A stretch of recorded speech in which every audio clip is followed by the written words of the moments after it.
la peau, c'est le plus grand des organes, en fait.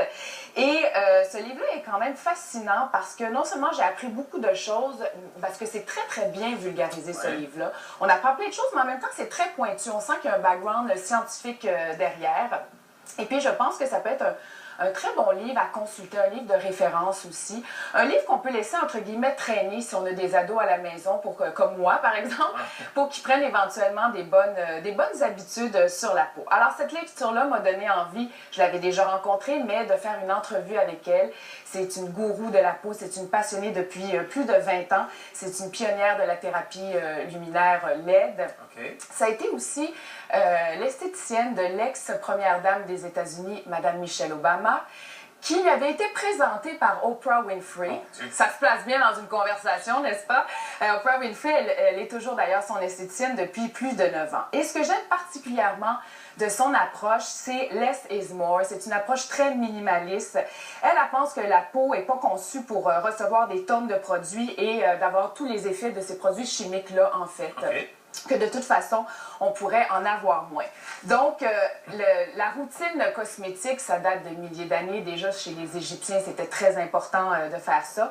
Donc, cette approche minimaliste, en fait, c'est souvent que, c'est pas que les produits sont mauvais, mais c'est est-ce qu'on en a vraiment besoin de tous ces produits-là? Est-ce qu'on crée un besoin à notre peau? Exactement. Donc, on est loin des 15 étapes à mettre sur sa peau. dont parlait Sabrina tout à l'heure. Okay. Avec elle, on est loin de ça.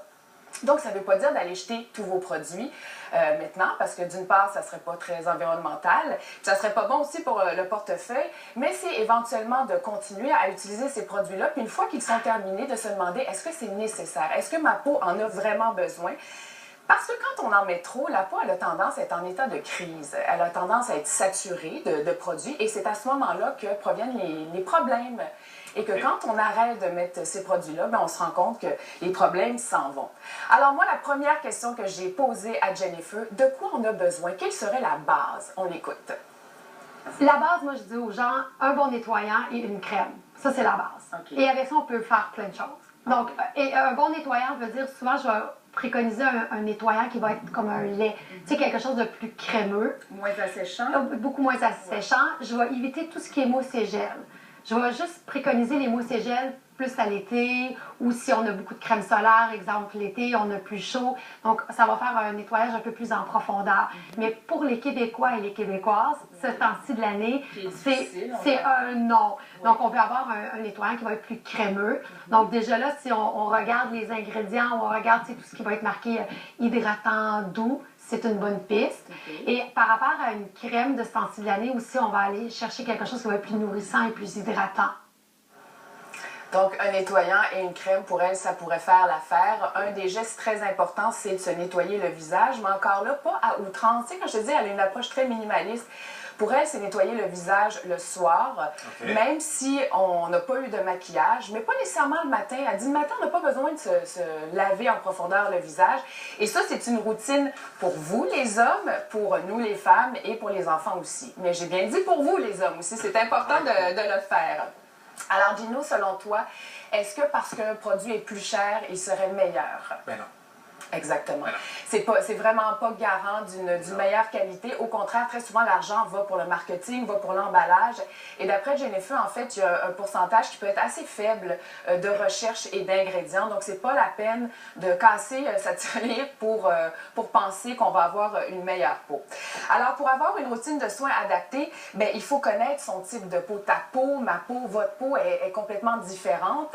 Et elle change aussi au fil des saisons. Oui, mais justement, notre type de peau va pas nécessairement changer. En fait, à partir de l'âge adulte, notre type de peau est pratiquement le même. Ce qui va changer, par contre, c'est la condition de notre peau avec des éléments extérieurs ou internes, les changements hormonaux, les grossesses, le stress, tout ça va faire changer notre peau. Et ce qui va la faire changer aussi, c'est l'endroit où je me trouve.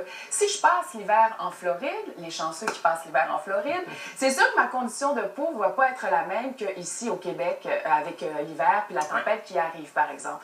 Donc, quand on utilise un produit, il faut se poser la question, d'après Jennifer, pourquoi on l'utilise, qu'est-ce qu'on fait avec ce produit-là et quelle est notre vie, qu'est-ce qu'on en fait, en fait. Alors, pour améliorer notre peau, 3 choses à faire. Dormir de 7 à 9 heures, quand même. C'est ce qu'elle préconise. Donc, tout ça, toi, c'est à 9 heures? La fin de semaine. La fin de semaine, c'est ça. Alors ça serait très important. Alors, à ton avis aussi, puis ça, j'ai trouvé ça extraordinaire de lire ça dans le livre, puis ça m'a fait beaucoup, beaucoup rire, est-ce que c'est plus important de se lever, qu'est-ce qu'il vaudrait mieux faire? Se lever aux aurores pour aller s'entraîner ou dormir 1 heure de plus si on n'est pas assez reposé? Se lever et aller s'entraîner. Non. Non! C'est le contraire. Ah ouais? Elle préconise le fait qu'à moins qu'on soit complètement reposé, puis bon, ben, tu te lèves, tu t'en vas t'entraîner. Mais non, il vaut mieux dormir 1 heure de plus parce que le sommeil, c'est bon pour l'épiderme, c'est bon pour